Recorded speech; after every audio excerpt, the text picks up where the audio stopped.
नाज़रीन, sir Trump के हवाले से काफ़ी खबरें सामने आ रही हैं। सबसे पहले तो ट्रंप रोजवेलेट होटल खरीदना चाहते हैं और दूसरा उन्होंने हांगकांग के हवाले से जो तरजीही इकदाम थे उनके खात्मे का भी ऐलान कर दिया है। तीसरा उनकी जो भतीजी है उनकी एक किताब आई है जिसमें उन्होंने अहम इंकशाफात ट्रंप के बारे में किए हैं और साथ आखिरी जो स्टोरी है उन्होंने जो कहा था कि गैर मुल्की जो वहाँ पे तालीम हासिल कर रहे थे ऑनलाइन क्लासेस, तो उन्होंने वो जो हुक्म दिया था कि वो वापस चले जाएं, वो उन्होंने फैसला वापस ले लिया। यूं समझे हम ट्रंप नामा अब लिख रहे जी हैं। अब बिल्कुल ट्रंप ऐसे हैं कि उन पर तो रोज की कई स्टोरीज हो सकती हैं।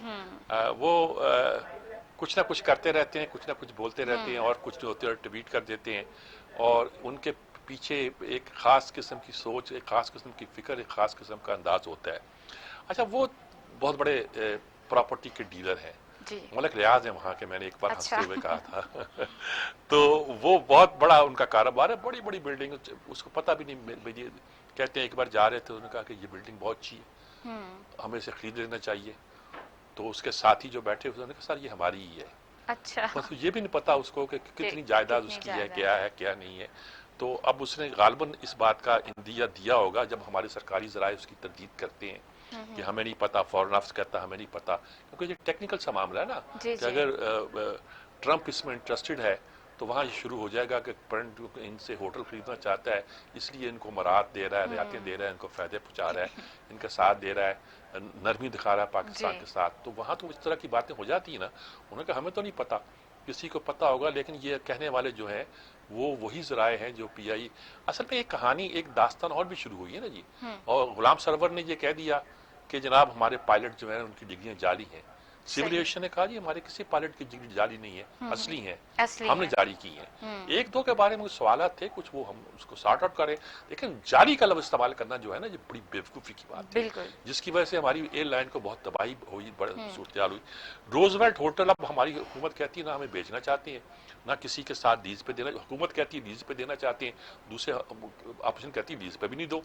अभी ये हालात ऐसे नहीं है कि हम इस होटल को, तारीखी होटल को, जो कोई पहली जंग अजीम के ज़माने में ख्याल तैयार हुआ था और 24-25 में ये बना था, 34 में बना था, और रूजवेल्ट उस वक्त हुक्मरान थे, उनके नाम पे इसका नाम रखा गया था। और रूजवेल्ट अमेरिका के वो सदर हैं जिन्होंने डिप्रेशन से निकाला था अमेरिका को साथ बाजारी से। बहरहाल एक तो ये स्टोरी है उनके बारे में। दूसरी स्टोरी ये है कि हांगकांग जो है इसके चीन के साथ, ये हिस्सा जो बरतानिया का था, एक जजीरा था, चीन कहता था हमारा हिस्सा है, हमारी चीज़ है। आखिर 97 तक की बरतानिया के साथ लीज थी। बरतानिया बड़ा समझदार है, वो अपनी नौ आबादी उससे जान छुड़ाता है। उन्होंने कहा कि साहब हम नहीं, आप चीन ले जाए। चीन ने 1 कंट्री 2 सिस्टम शुरू कर दिया, वहाँ को उनको को आज़ादी दी और कहा कि 50 साल तक आप इस तरह रहेंगे, फिर ऐसा ऐसा देख। अब वहाँ को अनरेस्ट था जिससे चीन थोड़ी सख्ती कर रहा था। सख्ती करने की वजह से अब ये दबाव डालना चाहते हैं। इन्होंने कहा कि हमने जो हांगकांग की चीज़ें हैं वो तरजीही बुनियादों पर लेते हैं और उस पर वो पाबंदियां और सख्तियां नहीं करते जो चीन की प्रोडक्ट को, ओरिजिनल चीन की प्रोडक्ट को, मेनलैंड चीन की प्रोडक्ट को हम करते हैं। इसलिए अगर ये करता है तो हम इसको चीन ही समझेंगे और हम जो इसको तरजीही बुनियादों पर जो सलूक है वो ख़त्म कर देंगे। अच्छा, ये भी एक चीन पर दबाव डालने का जो ट्रम्पाना तरीका है ना, उसी वही किया जा सकता है। इसका कोई फ़ायदा नहीं होगा और हांगकांग के मसले को न्यूट्रलाइज करने में, नॉर्मल करने में कोई ज़्यादा मदद नहीं मिलेगी।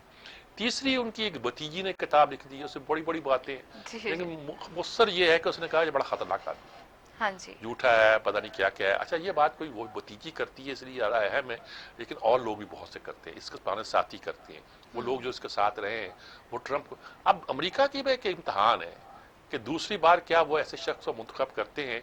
जहाँ अभी एक वबा की सूरत में, कोरोना की सूरत में जब मुश्किल पैदा हुई, उसमें उसने उससे कैसे डील किया, उसने अमेरिका को लेके 4 साल तक कहाँ पहुँचाया, कहाँ लेके गया, उसकी जो एक कैफियत है, उसका जो मजाज है, उसका जो तरीका है, क्या वो अमेरिका को सूट करता है कि नहीं करता। क्या अमेरिका फिर एक एम्पायर नहीं बन रहा, क्या अमेरिका एक रिपब्लिक की बजाय एम्पायर बन जाएगा तो दुनिया उसको क्या कहेगी, कैसे देखेगी। अमेरिका की तो शान यही है कि वो जमहूरियत का गहवारा है, उसकी शान यही है कि सिविल लिबर्टीज का अलबरदार है। अगर ये करेक्टर खत्म हो गया तो फिर क्या रहेगा। सही। एक तरफ ये सूरत हाल है। एक आखिरी खबर जो आपने बताई है कि उसने कह दिया जब आया ना कि जी ऑनलाइन पढ़ाई की जाएगी तो यूनिवर्सिटियों को जो ऑनलाइन स्टूडेंट्स हैं, उसने कहा गैर मुल्कियों के खिलाफ है, इमिग्रेंट्स के खिलाफ है। उन्होंने कहा फिर वो सारे स्टूडेंट जो यहाँ है वो वापस जाए मुल्क, वापस जाए। अच्छा, पॉसिबल नहीं है। तो वहां की सबसे बड़ी यूनिवर्सिटियां और अदारे हार्वर्ड और MIT Massachusetts institute of technology, इन्होंने केस कर दिया। इन्होंने कहा कि भाई अजीब बात है, हमारे तालिब इल्म जो यहाँ रहते हैं, सिर्फ यही नहीं कि हम उन्हें कोर्सेज देंगे, हो सकता है हम महीने में उन्हें 1-2 बार उनमें बारी बारी किसी को बुलाएं, वो अपने टीचरों से राब्ता करें, राब्ता करना चाहे उसको बेहतर करना चाहे। ये तुम क्या कह रहे हो? सही। आखिर में कुछ सेंसिबल लोगों की बातें जो समझ आई उन्हें वो ऑर्डर वापस लेना पड़े। तो ये 4 इकट्ठी खबरें थी, तो मैंने सोचा कि उनको जरा देख के एक ट्रंप का नक्शा जो है वो हमारे सामने आया, हम देखें कि वो क्या कर रही है। सर, आखिरी स्टोरी है कि हमारे